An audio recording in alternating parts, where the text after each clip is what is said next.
صلو علی الحبیب صلی اللہ تعالی علی محمد صلی اللہ علیہ وسلم.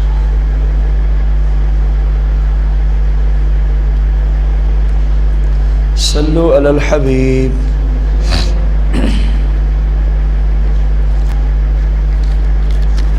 صلو علی الحبیب.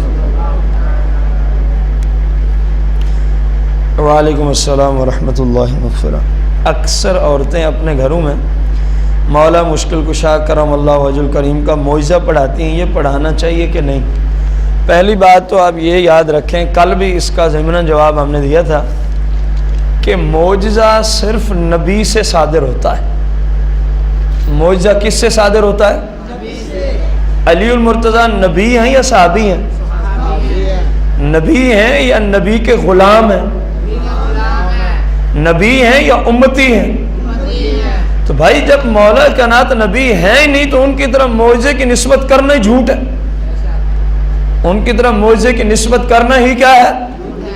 معجزہ صرف اللہ کا نبی دکھا سکتا ہے. اللہ کا نیک بندہ وہی کام کرے تو اس کو کرامت کہتے ہیں. اس کو کیا کہتے ہیں؟ اگر کوئی کافر جادوگر کر کے دکھا دے تو اس کو استدراج کہتے ہیں. سمجھ آئیے کہ نہیں آئی؟ تو اس کا پڑھانا شریعت کی روشنی میں جائز نہیں ہے. گناہ ہے، گناہ ہے، گناہ ہے. آپ کو مولا کائنات سے محبت ہے تو مولا کائنات کے قرآن و حدیث کے اندر مناقب موجود ہیں. آپ وہاں سے مولا کائنات کے مناقب پڑھیں، سیکھیں، ان کو بیان کریں، ثواب ہوگا. یہ جھوٹ بیان کرنے سے تو ثواب نہیں ملتا. 10 بیویوں کی کہانیاں پڑھائی جا رہی ہیں جناب، فلاں کے معجزے پڑھائے جا رہے ہیں. ان کی وجہ سے اللہ کی لعنت کا اترنا تو اس گھر میں ممکنات میں سے ہے، رحمت نہیں نازل ہو سکتی، کیونکہ یہ سب جھوٹ ہے، فراڈ ہے. میں نے کل بھی آپ کو عرض کیا، آپ کے گھروں میں قرآن جیسی کتاب موجود ہے تو آپ کو یہ جھوٹی کہانیاں گھر میں پڑھوانے کی حاجت ہی کیا ہے؟ یا تو کہیں کہ قرآن سے یہ افضل ہے، استغفر اللہ العظیم. افضل اعلیٰ جیسی کتاب قرآن گھر میں موجود ہے تو بندے یہ جھوٹی کہانیاں پڑھاتے ہیں. یہ ایسے ہی ہے جیسے دن کے 12 بجے ایک بندہ باہر میدان میں قرآن پڑھنا چاہتا ہے لیکن ساتھ اس نے موم بتی لگائی ہوئی ہے، دیا جلایا ہوا ہے. اور کیوں جلایا؟ میں روشنی حاصل کرنے کے لیے. اس کی عقل کے علاج کی ضرورت ہے اور تو کچھ بھی نہیں. اور بھائی جب اس سے کوئی 1000 درجے زیادہ روشنی موجود ہے تو پھر اس کو جلانا بے وقوفی ہوگی اور کیا ہوگا. ان جھوٹی کہانیوں سے، پڑھنے پڑھوانے سے کوئی کھربوں درجے زیادہ فضیلت والی کتاب مسلمانوں کے گھر میں قرآن کی صورت میں موجود ہے تو پھر ان جھوٹی کہانیوں کو پڑھانا بے وقوفی ہے کہ نہیں؟ ان کی عقل کی علاج کی ضرورت ہے اور تو کچھ نہیں کہہ سکتے.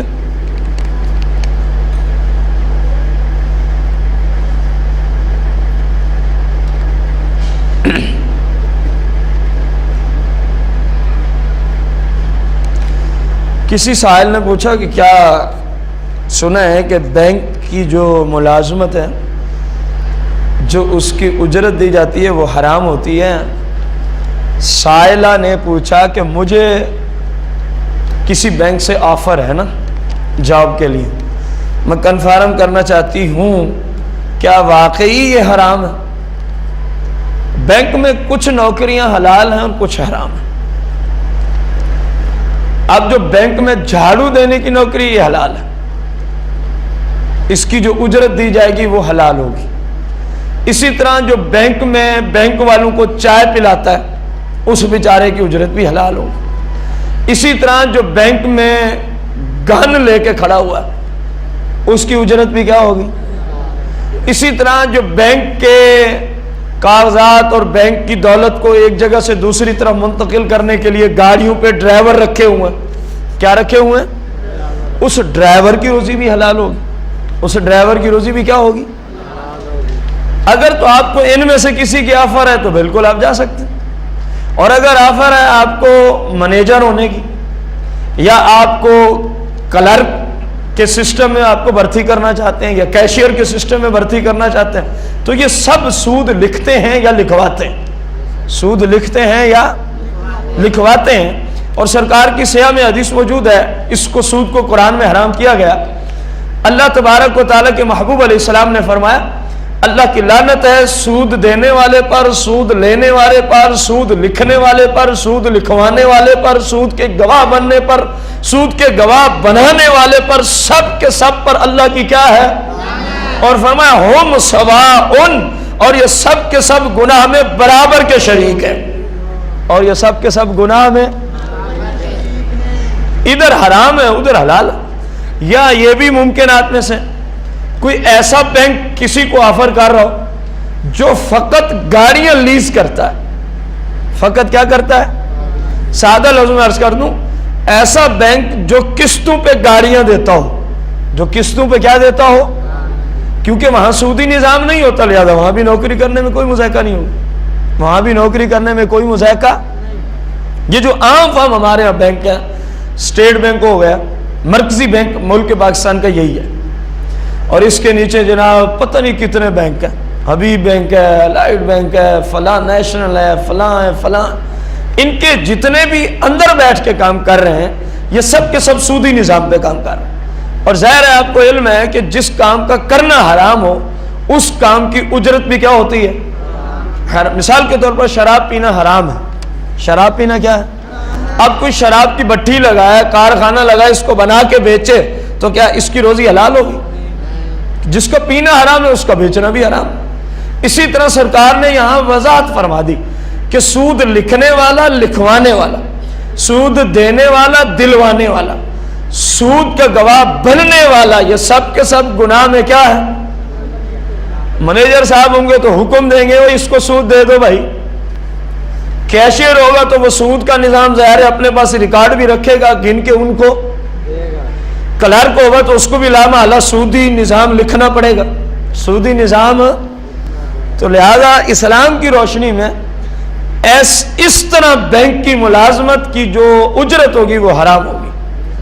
مسلمان کو چاہیے اللہ تعالیٰ سے حلال کر کے روزی لے، ساری زندگی خود بھی حرام کھائے، بچوں کو بھی حرام کھلائے۔ ادھر سرکار کی حدیث پاک ہے جو جسم حرام روزی تھے بڑے پھلے پھولے، فرمایا وہ جسم صرف جہنم کا مستحق ہے، جنت میں وہ جسم نہیں جائے گا، جنت میں وہ جسم۔ واللہ عالم ورسولہ بالصواب، صلو علی الحبیب۔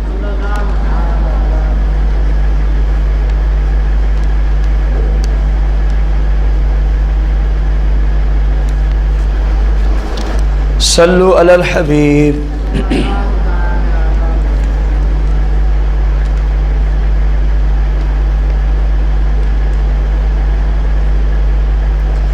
وعلیکم السلام ورحمۃ اللہ وبرکاتہ۔ آج کل یہ ایک نئی بدعت نکلی ہے، جب کسی لڑکی کا سسر فوت ہو جاتا ہے، جب کسی لڑکی کا، تو لڑکی کے میکے والے اس لڑکی اور اس کے سسر والوں کے لیے کپڑے وغیرہ تیار کر کے لاتے ہیں۔ کیا اسلام میں یہ سنت ہے یا اسلام میں یہ درست ہے؟ یہ سائل کا سوال ہے، بڑا اچھا سوال کیا ہے، اس کی مسلمانوں کو ضرورت بھی ہے۔ اللہ اس سائل پر اپنی خصوصی رحمت نازل فرمائے۔ میرے بھائی یہ بالکل خلاف شریعت معاملہ ہے، اسلام میں اس کی کوئی حقیقت نہیں، اسلام میں اس کی، اس سسر کے مرنے کے لیے کیا انہوں نے کوئی منت مانی تھی؟ جب ہماری بیٹی کا سسر مر جائے گا تو اتنے کپڑے بنا کے ان کے گھر بھیجیں، کیا کوئی منت مانی ہوئی تھی؟ اگر یہ ہے تو ان سے بڑا دشمنی کوئی نہیں ہے اس بچی کے سسر کا کہ جس کے مرنے کی یہ طلبگار ہیں، جس کے مرنے کی یہ خواہش کرتے ہیں۔ یہ تو ایسے ہی ہے، ڈی آئی خان کے علاقے میں نا رواج ہے، بیٹھے تھے کسی جگہ، وہاں جب کوئی بندہ مر جانا تو مولانا صاحب کو تقریباً ایک لڑکی کے جہیز کے آدھا جہیز دیا جاتا ہے مولانا صاحب کو، یہ بعض علاقوں میں رواج ہے۔ تو بات چل رہی تھی، چند علماء کرام بیٹھے تھے، اس علاقے کا بھی کوئی ایک دو بندہ بیٹھا تھا۔ اب وہ بندہ کہنے لگا جب کوئی ہمارے علاقے میں قریب کوئی بندہ نہ مرے نا تو پھر ہم دعا کرتے ہیں یا اللہ کسی کو موت ہی عطا فرما دے۔ اب یہ تو وہی بات ہوئی، یہ کیسی جہالتیں ہیں، کیسی بدعات ہیں۔ ایک ان کا گھر کا بندہ مر گیا، دوسرا مولانا صاحب کو اتنا جہیز دینا ضروری سمجھا جا رہا ہے اس علاقے میں کل خانی کے موقع پر یا چالیسویں کے موقع پر. اللہ تعالیٰ معاف کرے, ایک ان کے گھر میں فوتگی ہوئی, اتنا بڑا نقصان ہوا کہ جو دوبارہ یہ خلا پر نہیں ہو سکتا. بعض نقصان ایسے ہوتے ہیں جو خلا دوبارہ پر ہو سکتے. مثلا مسجد کی بات ہی لے لیں, ایک نمازی کا امام صاحب سے کوئی جھگڑا ہو گیا,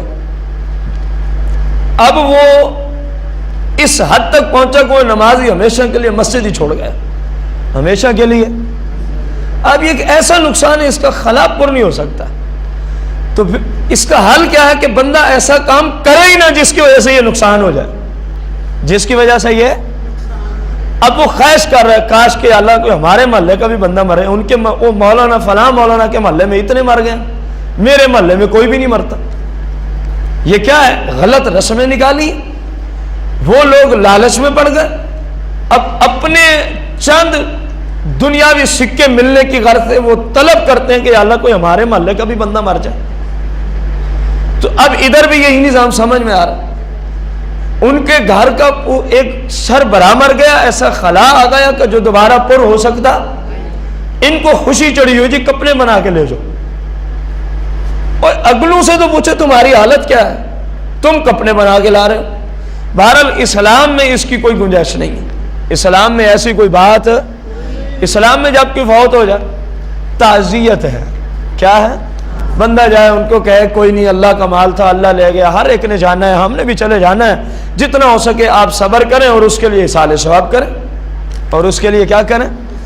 اصالِ ثواب. ایسی گندی گندی رسمیں بدعات نکلتی جا رہی ہیں, ان کی مین وجہ ہمارے مسلمان بہن بھائی قرآن و حدیث کے علم سے دور ہوتے جا رہے ہیں. قرآن و حدیث کے علم سے کیا ہوتے جا رہے ہیں؟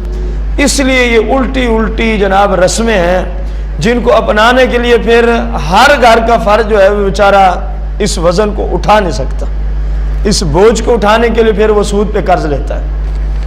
پہلے یہ دیکھ لیں, کل خانیوں پہ چالیسوں پہ کھانے بنانا ٹھیک تھا, اگر کسی کے پاس حلال روزی تھی کچھ بنا دیتا مہمانوں کے لیے کھانا تو ٹھیک تھا, لیکن لوگوں نے اس رسم کو اتنا عروج دیا. اب کسی کی ماں یا باپ مر جائے اور وہ بیچارہ غریب ہو تو وہ سود پہ قرض لے کے یہی کام کرتا.